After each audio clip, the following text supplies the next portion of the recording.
I am happy today to introduce Kathryn Miners, who is coming to us from North Carolina, right?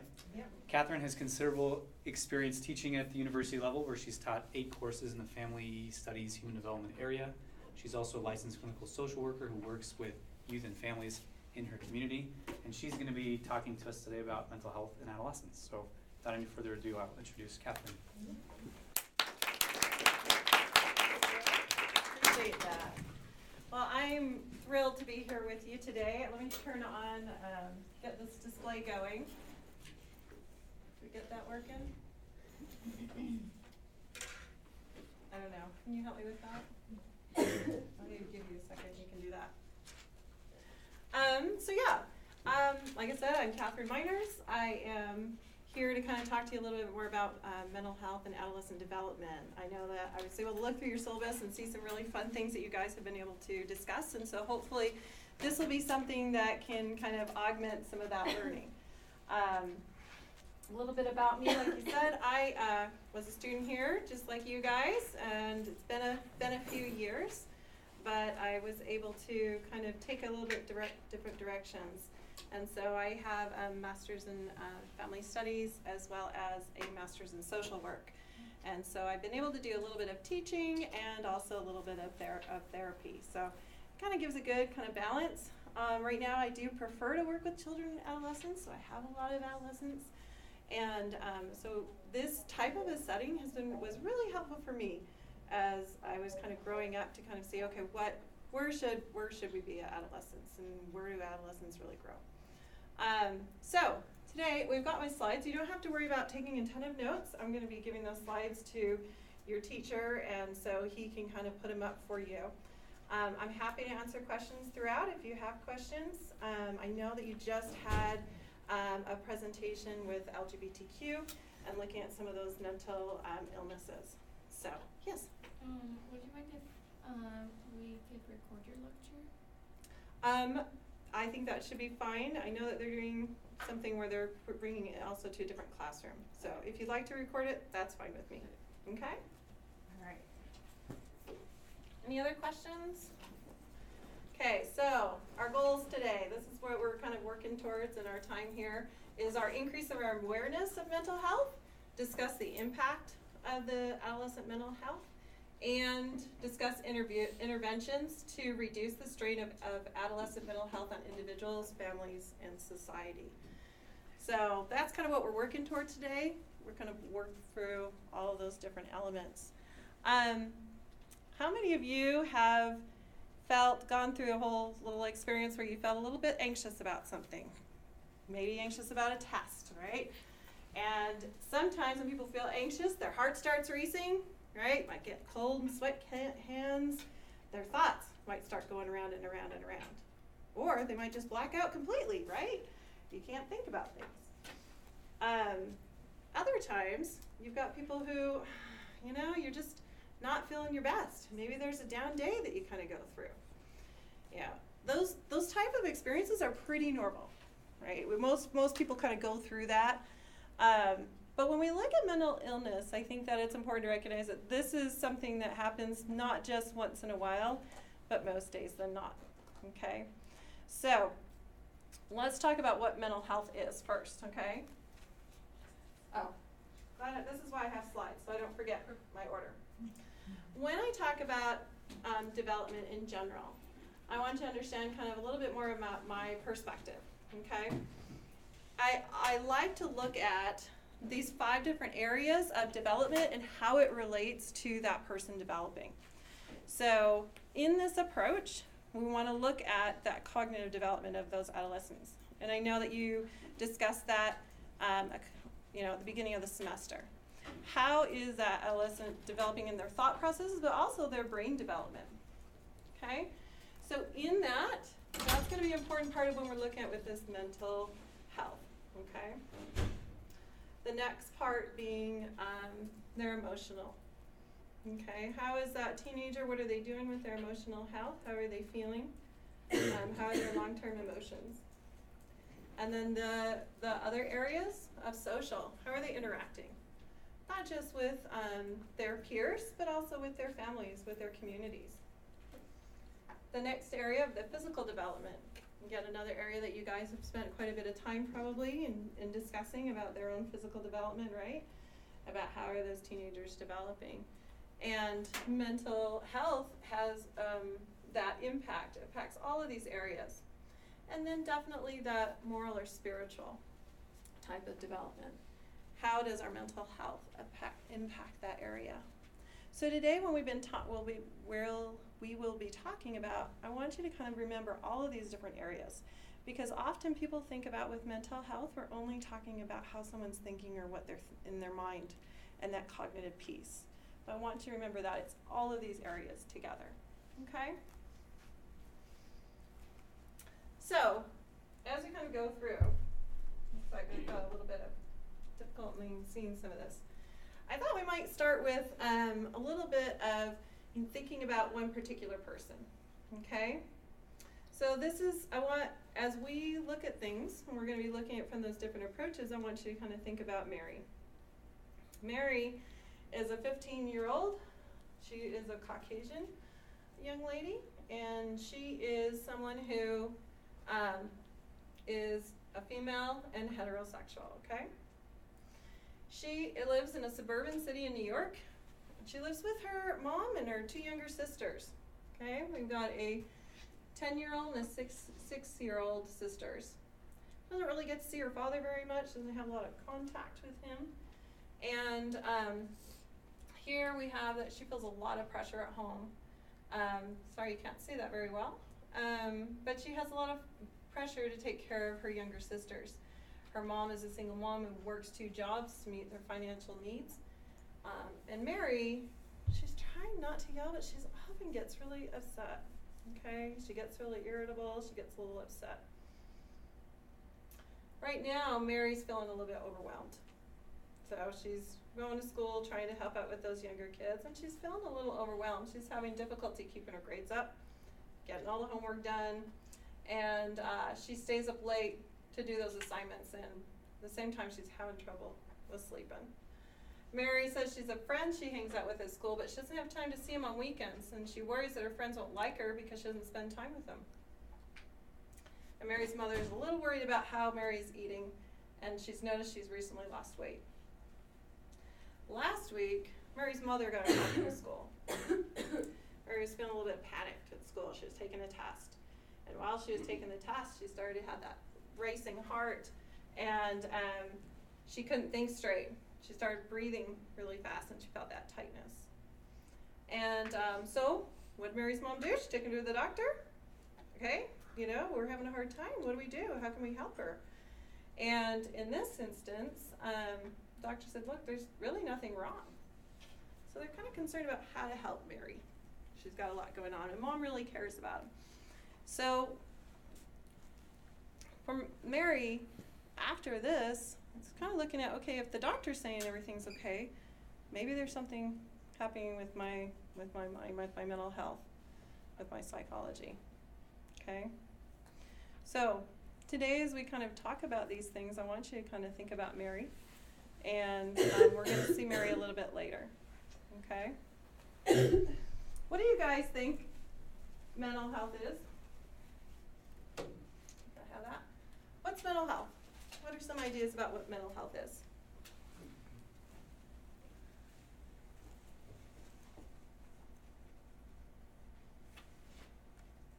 Yeah. I think it's just like your overall well-being, like how you feel, just like cognitively and emotionally. Mm-hmm. So that overall sense of well-being, right? Okay, good. Anything else? I think you could measure by just capability of living it'd probably be hard to define a normal life, but where you're able to function effectively in your day-to-day activities. Yeah. So are you able to kind of meet those goals that you want every day, right? And function effectively? Definitely. I think also like you were saying earlier, we all go through little, times where we are anxious or we're a little bit sad or depressed or whatever, but I think that's being mentally healthy for the most part. But when you go into the extremes of like really high highs and really low lows like all the time, then I think that's where you can kind of of see the difference of like if you're balanced or if you're not balanced with your emotions and mentality. Yeah, sometimes it's easier to know when you can kind of juxtapose it, right? Put them next together, knowing that you're not feeling so well, you know? It's kind of a tricky kind of question because, you know, it's like, how do you know you're healthy? You know? It's kind of a difficult thing to look at. And so when we're looking at mental health, you're like, okay, what does that look like? And so as you bring up that highs and lows, that makes a big difference. And they actually do a lot of talking about how do we define mental health, right? The higher ups, they all get together, and I have a quote from the World Health Organization where they kind of put this together. And then there's papers and papers about, now we need a better definition about what it is, okay? So let me tell you what the World Health Organization says it is. A state of well-being. There you go, you got it. It's defined as a state of well-being in which every individual realizes his or her own potential and can cope with the normal stresses of life. They can work productively and fruitfully and is able to make a contribution to his or her or his community. That's what you're saying, being able to effectively produce and do your daily activities. The positive dimension of mental health is stressed in, this is the World Health Organization's definition of health as contained in its constitution. Health is a state of complete physical, mental, and social well-being, and not merely the absence of disease or infirmity. So, you know, what do you guys think about this last part? You know, that it's not merely an absence of disease or infirmity, but there's actually this element of that I now am kind of want to be this stronger person, right? And that I do work towards having a healthy life. What do you guys do to have a healthy life right now? I like to work out because whenever I'm stressed, I realize that's a good outlet for me to just be mentally sane. Yeah, so that exercise just really helps you kind of get that away and focus on everything. Great. What else do you do?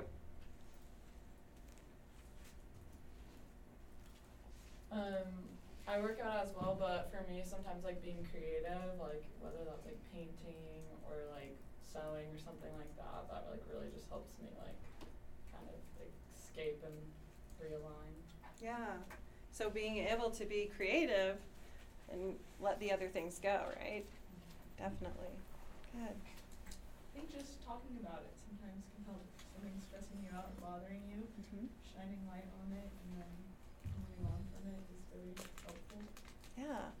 So talking about it with someone that you kind of trust, right? That can now help you through that, and you can kind of think about it. Okay. Good.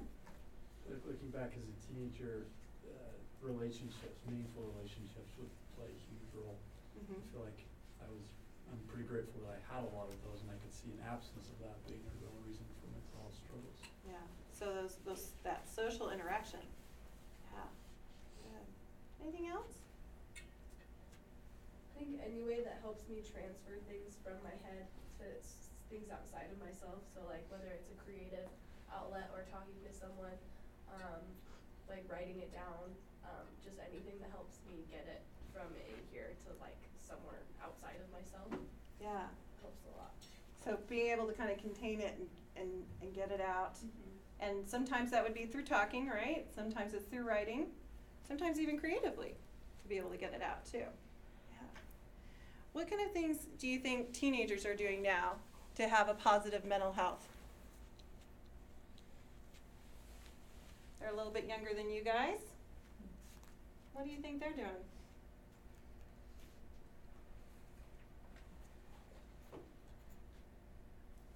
I think like school clubs and activities like that, like allow them to get outside themselves and see other people and like have creative relationship with others.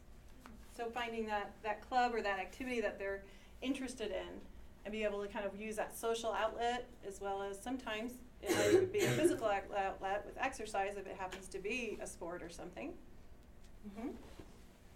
I'd say they also, kind of like we already mentioned, talk about it. My brother, who's in high school, will sometimes come to me and just say like, hey, I'm having a hard day, and then text it all out to me like, okay, I feel better now that I wrote it all down, thanks.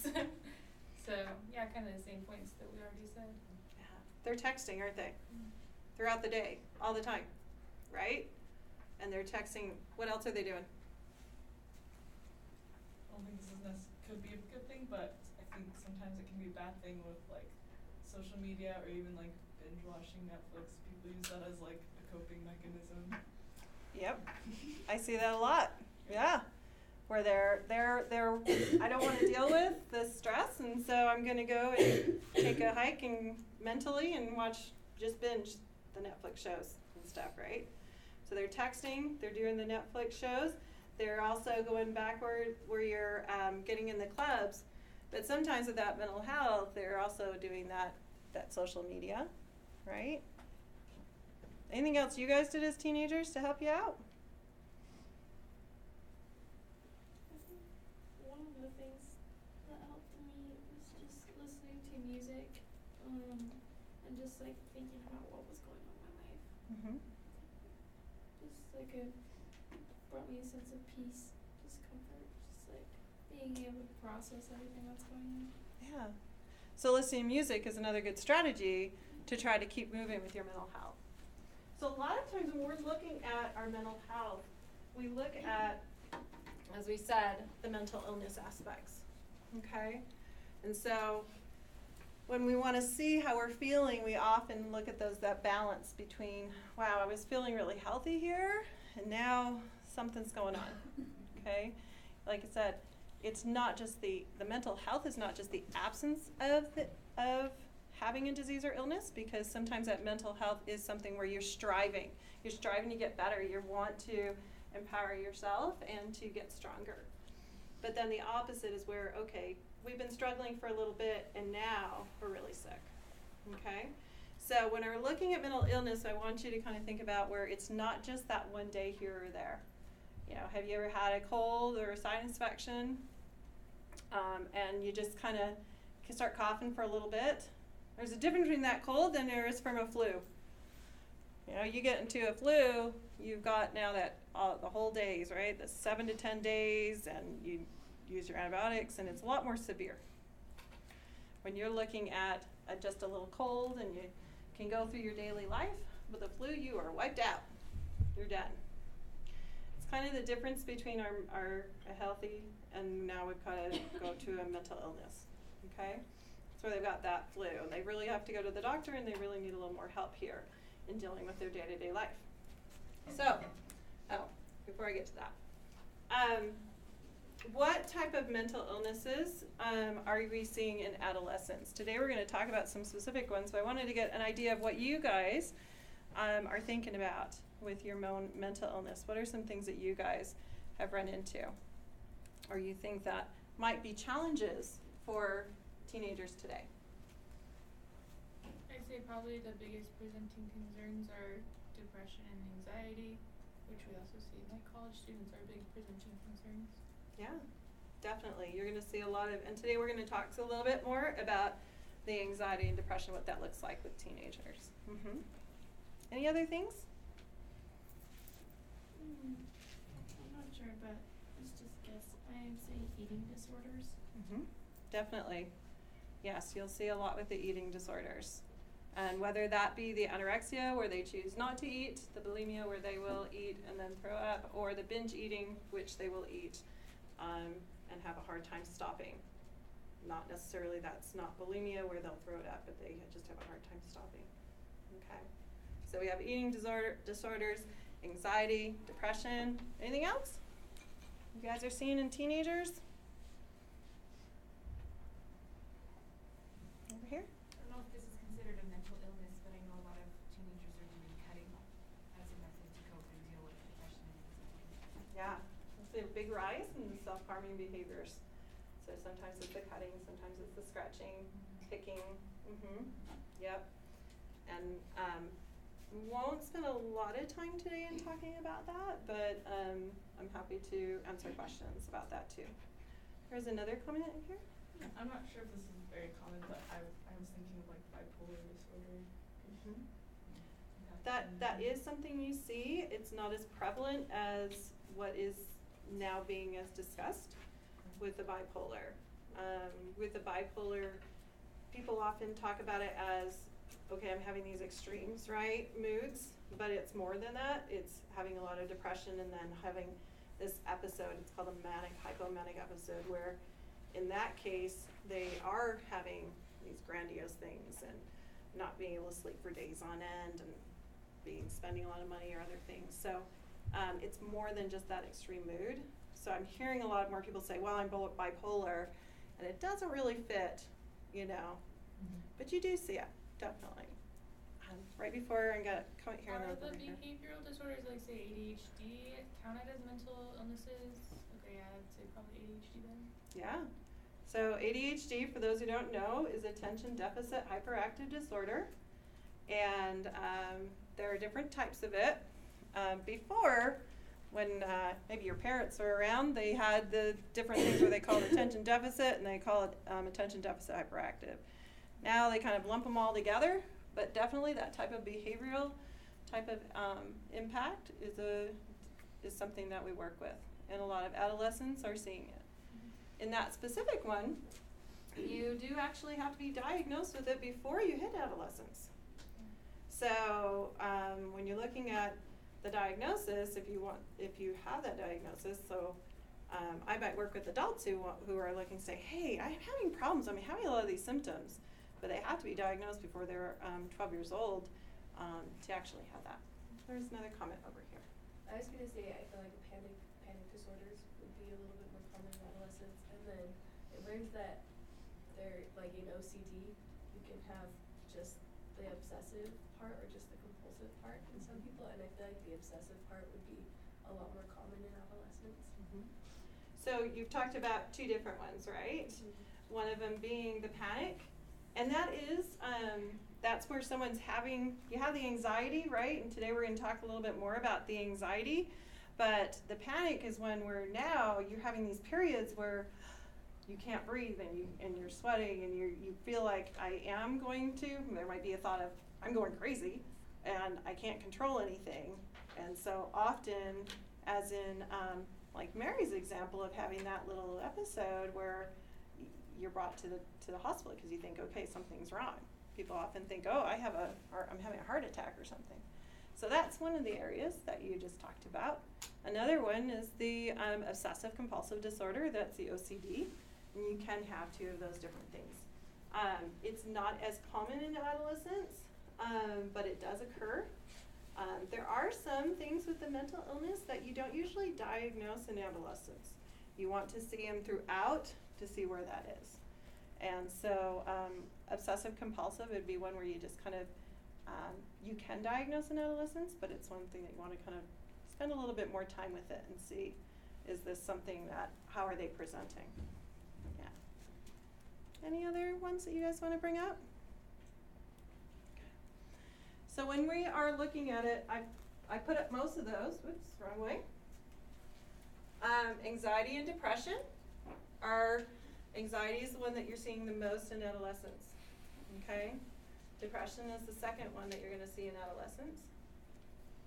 You're going to see the attention deficit hyperactive disorder. And so these first few are ranked in the amount of the quantity that you're starting to see and how often they occur. So eating disorders is the next one that was brought up. And no one brought up autism. Autism spectrum disorder is actually quite prevalent. It's about 8% of the population of adolescents in the United States. And so that is something where before they would have very specific diagnoses, and now it's more of you're on the spectrum. Have you guys heard that term, on the spectrum? Mm-hmm. Yeah. So being on the spectrum means that in some way you're showing some of these type of symptoms or these behaviors. And so whether it be that you can function and you can go to school and do everything, or that you're having a really hard time functioning in everyday society. So that is something I'm actually seeing a lot more of. That's been an increase. Whoops. Trying to find my little thing. There it is. Is that it? I don't see my little sorry, I'm trying to use the pointer thing. It's not working. It's showing a color. Something in that big corner, or that little corner up there. Oh, question right below it. Thank you. That's something that you're starting to see a lot more of, okay? ADHD is something that started to rise, and it's about, I think it's 14% of the population of adolescents right now have concerns with that. I also wanted to include some of these other diagnoses because there's things that I work with quite often. You brought up the self-harming behaviors. With the self-harming behaviors, I'm not going to go into too much detail about this today, but we can, if you have questions, I can discuss it with you. But with the self-harming behaviors, what you're seeing with this is not usually something that is suicidal, okay? It can become an addiction with someone who is having self-harming behaviors. And most, I shouldn't say most, but a lot of adolescents I talk with and work with in both a personal setting, a religious setting, as well as a professional setting, know at least one person who have dealt with self-harming behaviors in their lives, okay? And another one is the suicidal thoughts, okay? I like to separate suicidal thoughts from your suicidal attempts or suicidal ideation, which means you're thinking about it with a plan and or intent to kind of move forward. That suicidal thoughts are something that I do see more and more with adolescents than before. And I think that's important to kind of recognize that in your discussing about your cognitive development, you might have also thought about how teenagers think about, I am the only one who understands this, right? Do you talk about that concept? Nobody else could possibly understand everything I'm going through. And so, you know, as a little kid, sometimes I'm just gonna pack up and I'm gonna leave and no one will notice and it will be just fine. Well, the suicidal thoughts kind of go a little bit more, right? Where it's like, well, why am I here? Nobody's gonna notice me. And then there's the next step of, now I've made a plan or I'm in an attempt, okay? I have some resources for you guys towards the end of the slides that we can kind of look at that. But I think that that's where it becomes really important to kind of see how that relates to our mental illness and how it relates to not only their cognitions, what they're thinking about, but also what they're thinking about when it comes to their social aspects, their emotional aspects, right? How it affects their physical and how it affects their spiritual, okay? The next one is our substance use and abuse. I'm surprised nobody brought that up. It is something that's still prevalent with your teenagers, okay? And it is something that does affect, very much so, how their brain is continuing to develop. And so that's something that needs to be looked at. I am running into many people who don't think marijuana, they're like, well, it's kind of a drug, but it's almost legal, depending on the state you live in. And so, okay, let's talk about that, you know. So that is still prevalent. The types of drugs have changed over the years and what is more prevalent and how often things are used, but it still is a concern. Another one is the oppositional defiant disorder. This is one where there is that sense of authority and like, no way, I'm not gonna do that. Now it's a little bit more than just at home. They might do it at school. They might do it with the law, okay? There's more your behavioral things, okay? So that's where you're talking about with the behavioral areas that they're running into. In this as well, you're looking at the conduct disorder, which is more now the illegal things. The last one that I've included, which is not an extensive list, is PTSD. Okay, most of you kind of know what that is. What is that? Post-traumatic stress disorder, right? So hey, I've gone through a really tough thing, and now it's kind of stuck with me. And teenagers are dealing with this. Okay, they are definitely kind of going through different things with that. And so when we're looking at our mental illness, I think that sometimes you're looking at a lot of anxiety that comes from people who have the post-traumatic stress disorder versus just feeling I'm worried about things, okay? So with with looking at all these different parts is how do I now kind of work with that? So I'm going to go on and look at how many people does this impact. With the anxiety and depression, we looked at those top three, right? Anxiety, depression, eating disorders, ADHD, then eating disorders, right? So when we're going through that, how many people does this really impact? Is this really a problem?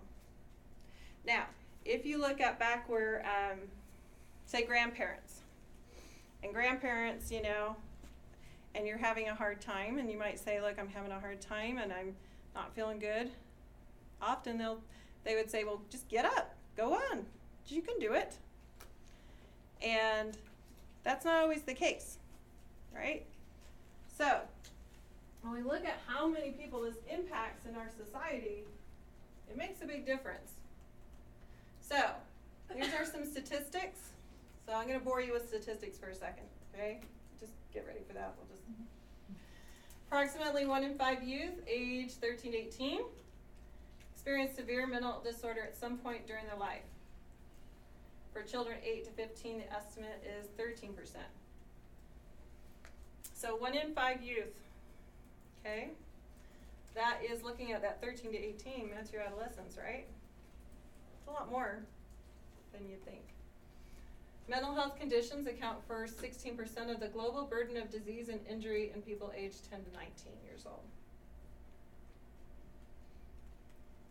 Childhood behavioral disorders are the 6th leading cause of disease burden among adolescents. So when we're looking at the behavioral disorders, what that's referring to is anything from your conduct disorder, which is like doing illegal things, right? Your defiance, your oppositional defiance disorder, where you're looking at where they don't want to pay attention to what you're doing, and they're going to just do the opposite. They're going to start fighting with you and maybe even do some other things that we call acting out, you know. And then you have also with the attention deficit, ADHD. Another one is half of all mental illness and mental health conditions are started by 14 years of age. Okay, so half of the mental illnesses that you're seeing when they become adults, they've usually started by the time they're 14. Yeah? Back on what you were saying about ADHD, why is it that it needs to be diagnosed by age 12? That's a good question. You know, with the ADHD, a lot of times what you're looking at is the lack of concentration, lack of focus. They're having all of these different stimuli coming in. Okay, so it's like having where you're sitting there and you're having someone trying to talk to you, but then you have the band playing over here, and you have somebody talking, you know, just trying to get your attention here, and you're seeing all of these different colors at the same time, and everything is coming in at once. When you, most of us can kind of filter that out. Okay, right now I may be listening to Sister Miners. Okay, I'm going to filter out. Put away the phone, I'm going to filter that out, right? And we have the ability to do that. Well, with attention deficit hyperactive disorder, often they don't have that ability. And so there's a lot of reasons why those symptoms may come up later in life, but to be able to kind of see, look, is this the way their brain's working? You know, a neuroscientist is really the one who can kind of look at that specifically and see how it's working. But if I want to see how that brain is being formed and how it's working and have that diagnosis, it's usually before the age of 12 that that's set up. And that's why you're bringing that piece into it. Does that answer a little bit for you? Okay. And it doesn't mean that you can't have those symptoms later in life, but a lack of concentration, lack of focus, being able to, being really restless, fidgety, having a hard time sitting still, having a hard time avoiding, you know, your hard mental things. Those are some of the things that they might experience. It doesn't mean you don't experience them, but it might not be because of how your brain was hardwired, okay? Could just be that you have a lot of anxiety, depression, stressors, stuff like that. Good question. Anything else? Okay. Globally, depression is one of the leading causes of illness and disability among adolescents. And suicide is the 3rd leading cause of death in 15 to 19-year-olds globally. So that's your global statistic. In the US, it's number 2. And it's right behind unintentional injury. So you got the unintentional injuries, like, okay, you got the risk-taking behaviors. You probably talked about that already, right, in adolescent development. An increase in risk-taking behaviors because their prefrontal cortex isn't, right, fully developed. And so that's your unintentional injuries sometimes result from that. So the second one is suicide. And this is something that can be definitely addressed. So here's your little graph about where it is. We talk about the 49%, okay, of overall people, adolescents from the age of 13 to 18 that are dealing with their mental health, okay? I like this part where it really kind of separates it a little bit more. Is there something, when you're looking at a 45 here at age 13 to 14 versus 17 to 18, do you guys think of anything that might cause this kind of a jump with having more mental illness or having more of those strains? Why do you think a 13 and 14-year-old, yeah, sure, it's there and it's present, but why do you think that might be different from a 17 to 18-year-old? All the big life decisions when you're 17 and 18, you have to decide about college, moving out, staying home, what you're going to do with your life, and that's pretty overwhelming. Yeah. To decide all at once. It can be really overwhelming, right? You guys probably haven't done that too long ago. Or, okay, I've got to make all these decisions and really quickly. Mm-hmm. Any other reasons why you guys can think about that? It's just an assumption. We talked about ostracism earlier in the semester. Now it's really only after continual experiences of being left out that you'll experience a lot of those very negative symptoms. And I just wonder if connected with the fact that intimacy becomes really important in friendships as you're an adolescent, if just the fact that it's over years and years of having a lack of those intimate relationships that can cause kind of an increase in mental illness. Yeah, I think that's a really good hypothesis that you kind of look at about possibly it is not just this one instance, but it's something that's been going on for several years. And now you're going from having maybe a challenge, like this is a challenge, I sometimes get nervous with things, to now I'm having panic attacks and I'm having a lot of anxiety. And that might be one of the other reasons why you get to see that. Good. Anyone else have any ideas about that too? Okay, I'm gonna move on from there. You'll see that over the long term, it's not a huge difference, between that.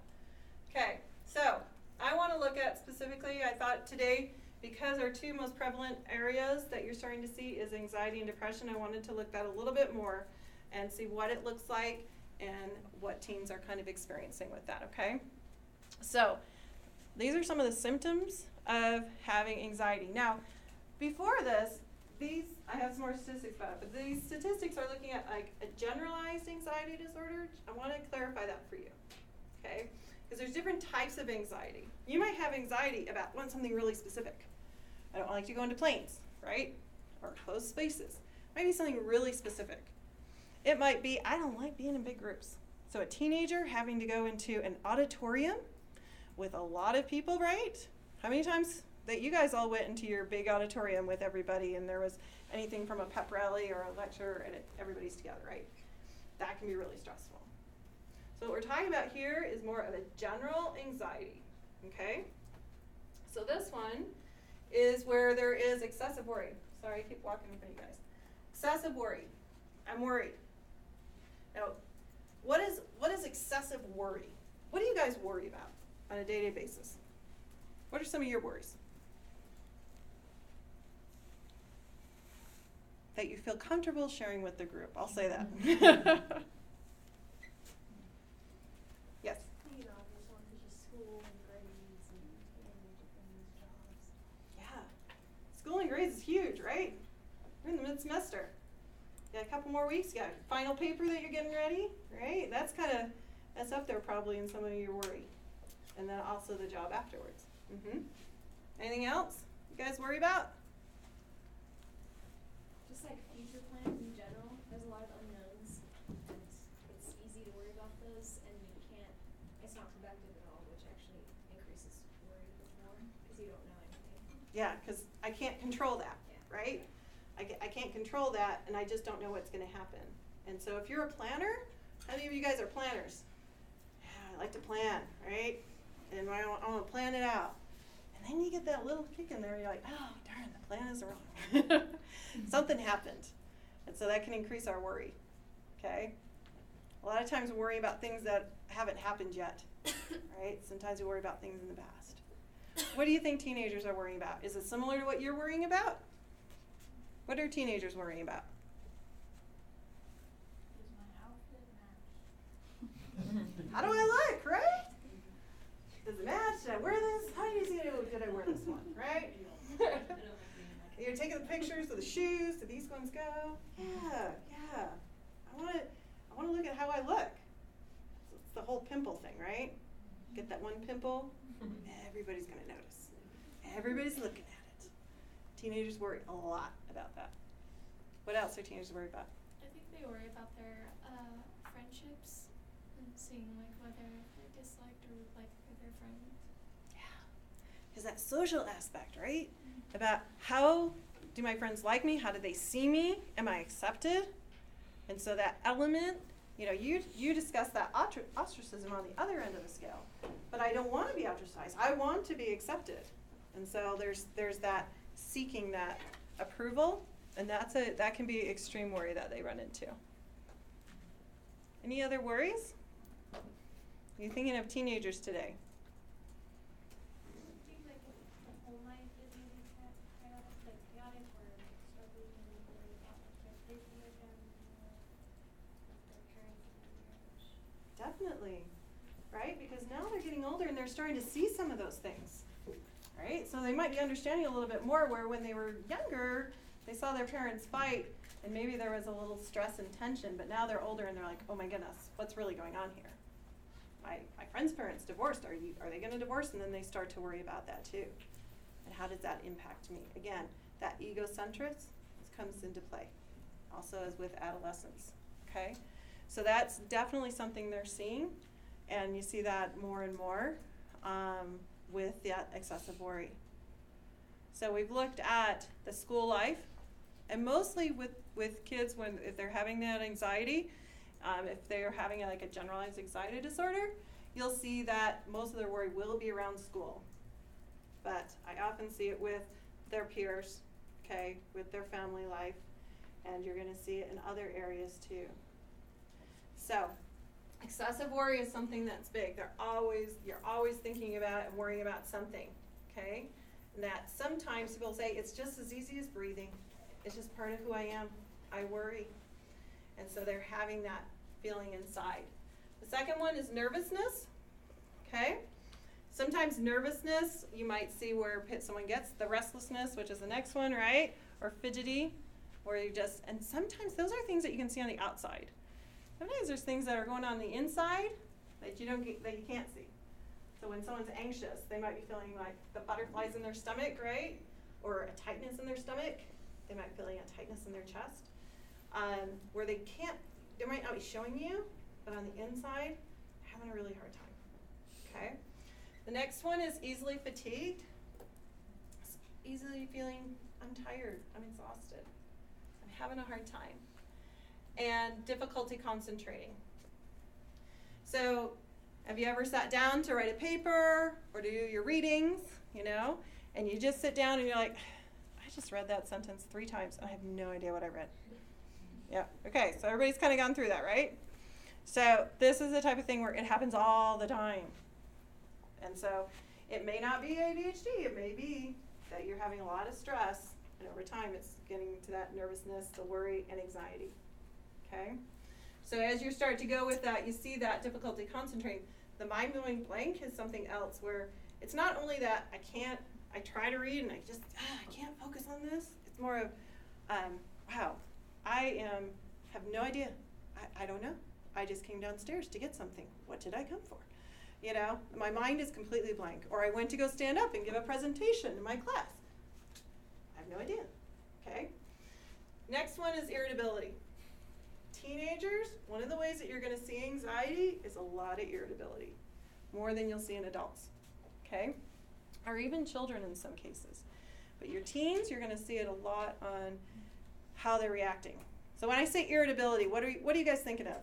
What does that look like in your world? Someone is really irritable. Are they fun to be around? No. Okay. What's one thing an irritable person does? What's something they do? They snap back a lot. Yeah, they're snappy, right? Okay. Yes. Oh, that's what I was gonna say. Like just quick to make judgments and accusations. Mhm. Yeah. Just acting fast. Yeah, acting fast, but also kind of going from 0 to 100 really quick, right? Where there's something wrong. Mhm. It kind of feels like an outreach of being on edge, where just anything you do will send them over. Yeah. So it could be that, we just ran out of milk.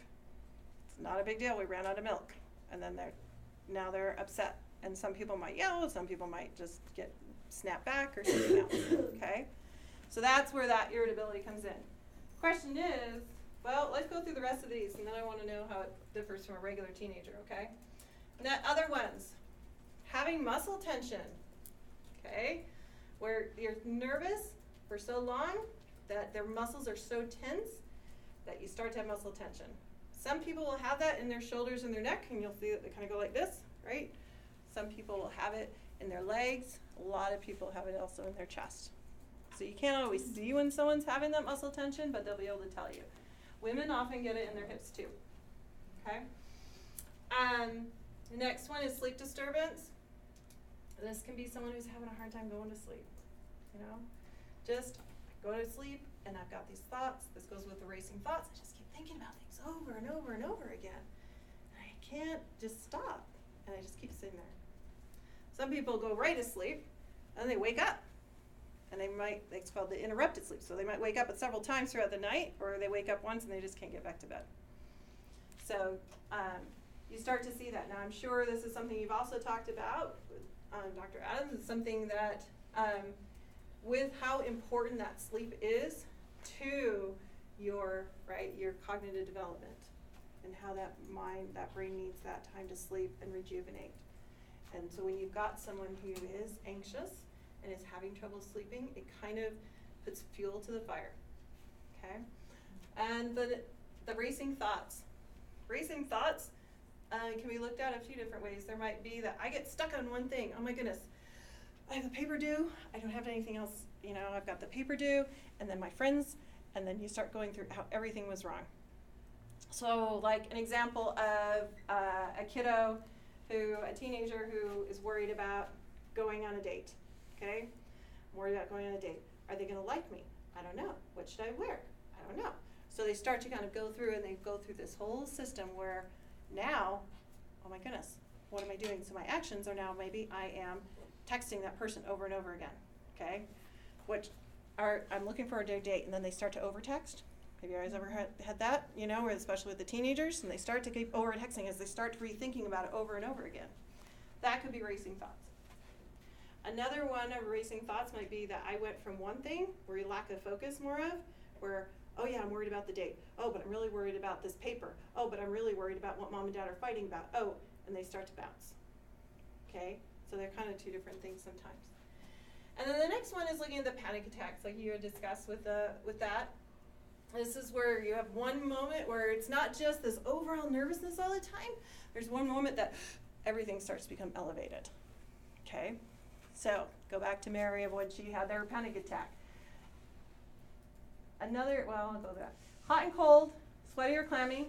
Depends on the person. Some people do get really hot. They'll start, you see their face flushed, okay? Some people get really cold and clammy. Racing heart, tightness in their chest, tingling in your fingers, okay? Might have that numbness or a tingling. Loss of control. That kind of goes back to that racing thoughts a little bit, of where I feel like I don't have control, I might be going crazy, and I'm worried that the worst thing possible is going to happen, okay? That kind of depends on what you're worried about, right? So if you're worried about friends, I'm never going to have any friends again, right? If you're worried more about your parents fighting, they're going to get divorced, they're never going to be together, I'm going to have to choose, and that thought goes through it, right? Fear of dying, okay?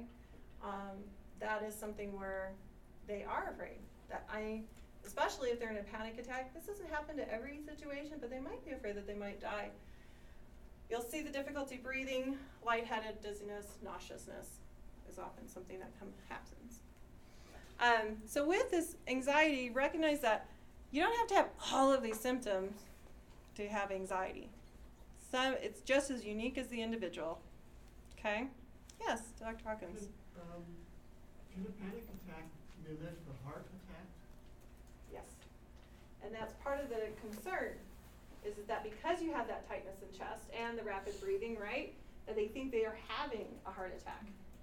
So often what we'll say is, you got to go to the doctor first and make sure that it wasn't a heart attack, that there's not something else happening. But if that's ruled out and there's none of those physical conditions that you're concerned about, then you kind of pull back and go, okay, what else could be causing this? And someone who has had a panic attack and gone to the hospital a few times, they're very aware about how that is.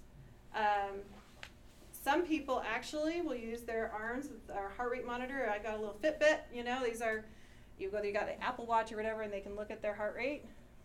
Sometimes people find this calming to be able to see, is my heart really as fast? Is it really going as fast as I think it is? Because it feels like it's going, 100 miles an hour, and I'm exercising greatly.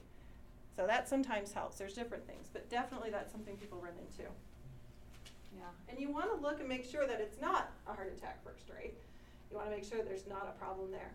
But if they have a lot of anxiety, that's something that will come up. Good. So how prevalent is this? This is the number one that you're seeing. Overall, you're seeing 31.9% of adolescents have this in the U.S. Okay, so almost a third of people, those teenagers that you're dealing with, have some type of anxiety disorder. It's pretty prevalent. Yeah? What causes someone being with severe impairment? Good question. Severe impairment looks like they might have, okay, so with generalized anxiety disorder, as a child or an adolescent, you really only need about 2 of these symptoms. And they have to last for about 6 months, and it has to be occurring more days than not. Okay? That's kind of where you get the diagnosis. Doesn't mean that you weren't feeling anxiety before you had the diagnosis, but that's where it is. Now, severe means that I now have several of these things that I'm hitting. It's not just 1 or 2. I'm hitting like 5 or 6 of these. And now it's becoming a lot more. So it's more about the symptoms and the number of symptoms than it is the severity as in the intensity. Okay? Yeah, good question. Any other questions about anxiety? We're going to look at how we can kind of reduce a little bit of the anxiety too. But before we do that, I want to look at our depression, because this is our number 2 in adolescence. Okay? So what does depression look like? Depressed mood. Well, isn't that obvious, right? One of the things with both our anxiety and depression we're looking at is you know that kid, right? Whether it be yourself or a parent or a teacher, and you're looking for a change. Okay? So with a depressed mood, I want to know, have they changed from how they were earlier in the year? Okay, so say if you go to be a teacher, or again, as you're working with them, whether it be at church or at work or with a family member. So are they now, that mood, you're not seeing those really happy high highs, right? We're just kind of seeing that low, and there's not a whole lot of that. Loss of interest. Oh, sorry. This other part of this, again, with children and adolescents, they don't always can't tell you, yeah, I'm feeling depressed, but you might see that irritability again. Okay, that snapping back, getting angry really quickly, getting grumpy, okay? So the next one is loss of interest or pleasure. So maybe they have someone who was in the clubs. They were trying to keep their mental health good, right? They were doing track, and they were being able to be in plays and National Honor Society. Then the next semester, they kind of went off the board. I really don't want to do anything. So maybe they're still doing those things, but they don't show up for practice, okay? They don't really want to do any of those things. So it kind of goes also that lack of interest, but also lack of motivation, and it comes into play. Another one, our change in body weight. One of the things with depression, people think about, they eat a lot, right, and so you're gaining weight. But it also goes to the other extreme that you might stop eating, okay? Depression can be and anxiety can be associated with your eating disorders that we looked at, but it can also be on its own, okay? Sleep difficulties, we just talked about that with our anxiety. Psychomotor agitation or retardation. Okay, what that means is all of a sudden, they used to just walk and then all of a sudden they're walking like this. It's like, yeah, it's a great day. Yep, I'm fine, Or they might be the opposite where they're just agitated all the time, okay? So with that, you've got also that fatigue or loss of energy. So, the depression in adolescence, one of the characteristics with this depression is that feeling of, I'm not worth it, that feeling of worthlessness. I feel really bad. They might be in their egocentric thinking it's their fault that the parents are fighting. So I'm feeling a lot of guilt over something, okay? And then lack of concentration, not being able to make decisions, not feeling like they really have a lot of hope in what their changes are going to be, okay? And then sometimes you might see recurring thoughts of death or a fascination with death, okay? How often does this happen? Well, this one happens in about, as you're looking through here, I like this one because it kind of goes through. Overall, it's about almost 13%, 12%, okay? And again, you're seeing a lot more females than males with the depression, okay? And then you're seeing, again, 16 to 17 years old. The reason why I like this one is because it brings in the multicultural, okay? I want to see where we're seeing the most. And you're seeing it mostly in the Caucasians. This is 2 or more.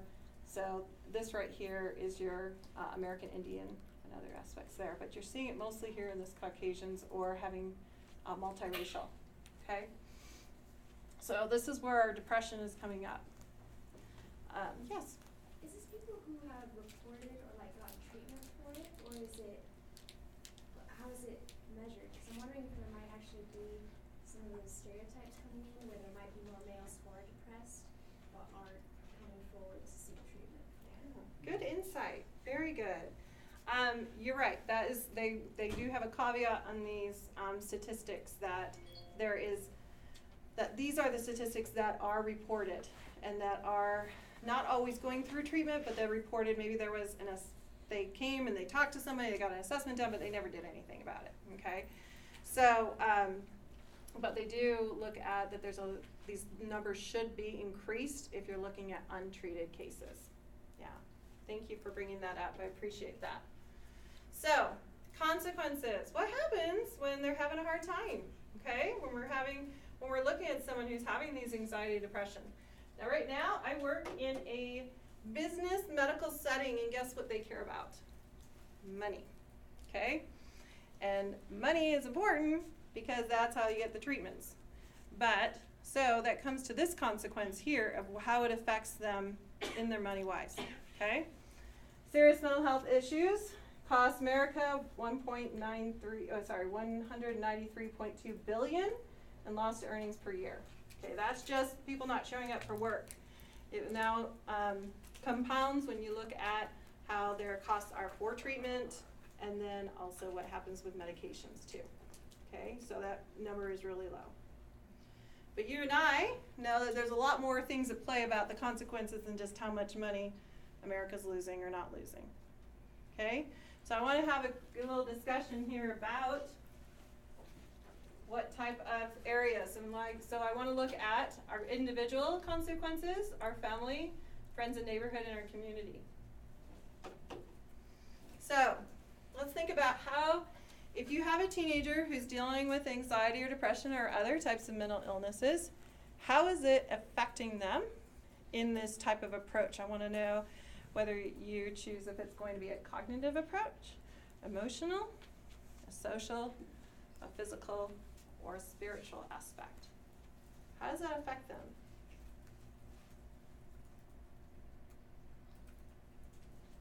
Could you say that again? It was based based on which approach we take. You get to choose. I'm letting you choose. You get to choose which one you want to talk about. Thanks for clarifying that. So choose one and then tell me how it affects them.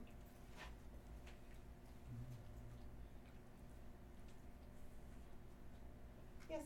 One of the things you talked about was lack of sleep, the inability, kind of foggy brain as far as being able to talk and communicate and all of that going there. And so cognitively that would affect the sleep to be able to regenerate and to learn those things and for their brain to recharge and memory and all of those things affect all of that, as well as just being able to communicate and talk and clear that buzz so that they can do that is very hard. It affects all of that mentally, be able to develop and learn and continue on. Yeah. So how is my brain functioning? Can it continue to grow, right? Can I continue to have that focus? And when I can have that focus, it's going to make a big difference for how I talk with somebody, right? If you're having a hard time focusing on the conversation, you're going to lose it, lose that train of thought. Yeah, thank you. Yes, there's a comment over here. Okay. Well, one is spiritual, is that it can get really frustrating and distressing actually, because a lot of people will say that that's like something that you should use as kind of a coping, but mental health can actually make that suffer as well, and so then it gets even more frustrating because you feel like it's you should be able to feel that hope and stuff based on your religion, but you're not, so it can actually increase the spiral as well. Yeah, definitely. And that spiritual aspect, a lot of people connect it straight to their emotional aspect too, right? And so when my thoughts, the cognitive also relates to how your thoughts are thinking, okay? Am I thinking clearly right now and rational, or am I not? And sometimes we don't even know when that is. And someone who's feeling very depressed or has high anxiety might not recognize that. So when they're looking at it, they're saying, look, maybe I've done something wrong, and so spiritually God is a little bit further from me than I need to be. And so they start to bring on guilt, which might increase in their guilt or their worthlessness. And so spiritually it can be damaging in that way as well.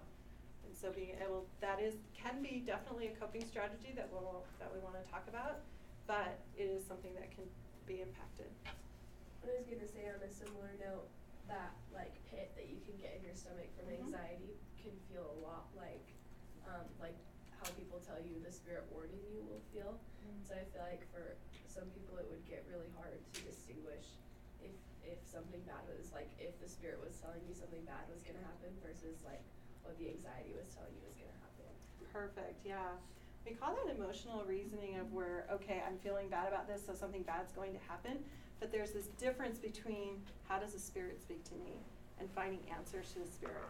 And I think that's really one of the reasons why it's so important to kind of recognize that in your own life of how the spirit speaks with you.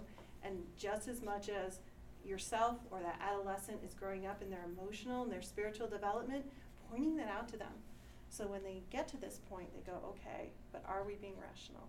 Are we pulling these pieces together and being able to kind of recognize the difference? Thank you. Other comments? Yeah. I was thinking about social, Mm-hmm. and I kind of just thought of like social anxiety, how anxiety can really inhibit you to like really fully engage in social situations, and also with depression, like if you're going through a depressed state, like you're not gonna want to do, like going back to like not wanting to do things you normally did, that can involve being social with certain friends or groups or going out and doing activities and kind of inhibit that. Yeah. Impact you in that way. Definitely. They're going to start to isolate, right? Pull back. Often that's something I say with the depressed adolescents is they start to isolate and pull back, and so they might kind of dip their toe in a social element of the social media, but I'm not going to kind of talk to anybody face to face. That's something I'll start to see too. And that affects your relationships, right? If they're not hanging out with their friends, they might not really know what's going on, and it's going to affect their relationships and their ability to communicate. Yes? Coming from personal experience, I was diagnosed with depression on my mission, and I chose to come home 3 months early from my mission, and that was already a hard thing, because I felt like I wasn't a emotionally and even like physically capable of going another day and functioning like a missionary should be. So I made that choice, and it's something that has definitely shaped the rest of my life. But where I'm going with this is that all of these aspects were affected by depression. And the scary thing was that I didn't even really know how to help, like what I even needed. I just felt emptiness, and I felt like there was this spiritual withdrawal, even though nothing had changed in my spirituality. I served a wonderful mission, and I, did all the right things and everything, but like someone was mentioning, even if it's not your own doing, you feel like there's a spiritual withdrawal, that there is no hope, that it's never going to end. And even the things that used to bring you peace.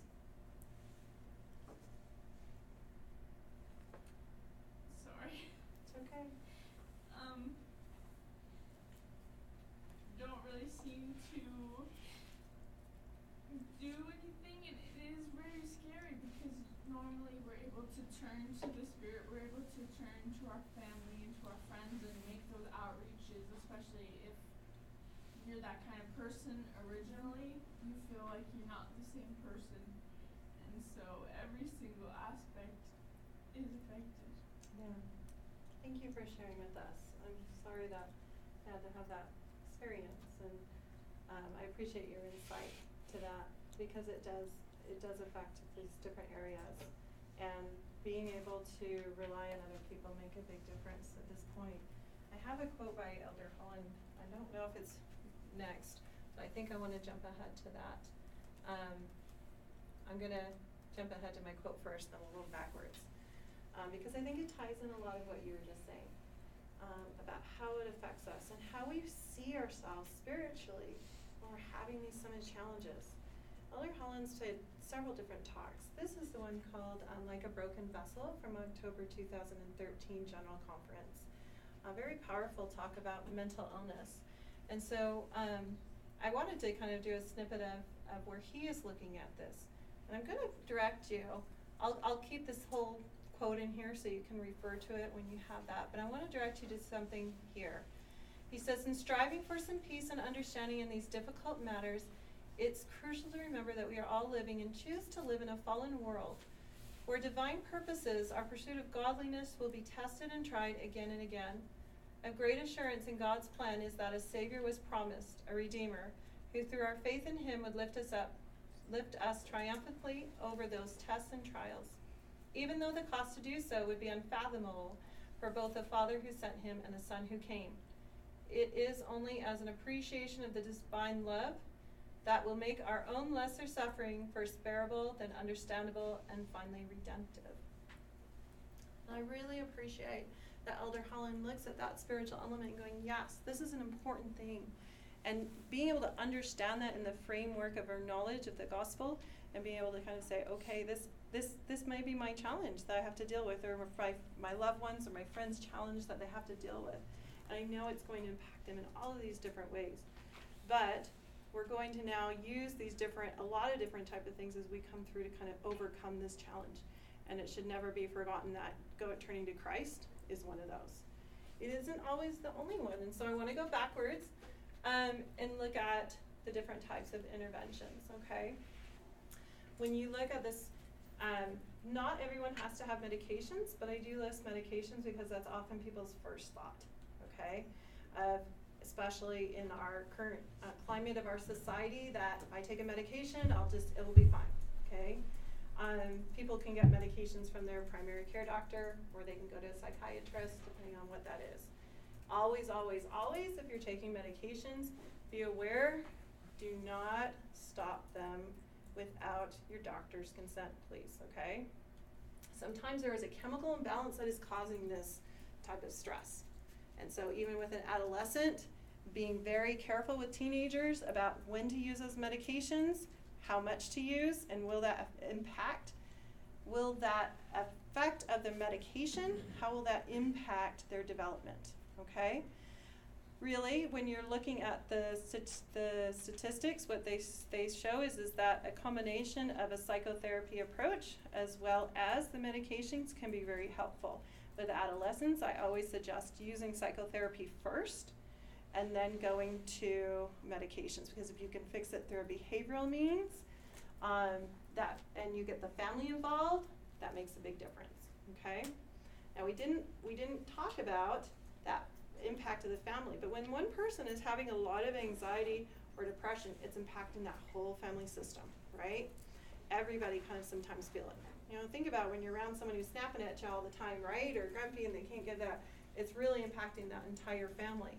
So, in that psychotherapy with teenagers, your focus often is on that teenager, but you might also bring in those family members too to help out, or the teenager might also have to say to their friends, hey, you know what? I'm really anxious today. Could you help me out? If I can get a teenager to get to that point, I love it, right? Because they're now reaching out to people that they trust, and it's going to help them with their coping strategies. But I get ahead of myself. So some of the psychotherapies are cognitive behavioral therapy. Okay, so I'm looking at how my thoughts, my feelings, and my actions are integrating together. And then we're looking towards that, how to work towards that. Dialectical behavioral therapy, that's one where you're going one extreme to the other, okay? We're running out of time, but there's lots of different types of therapies as we kind of go through. And I think it's important to kind of look at all those. So,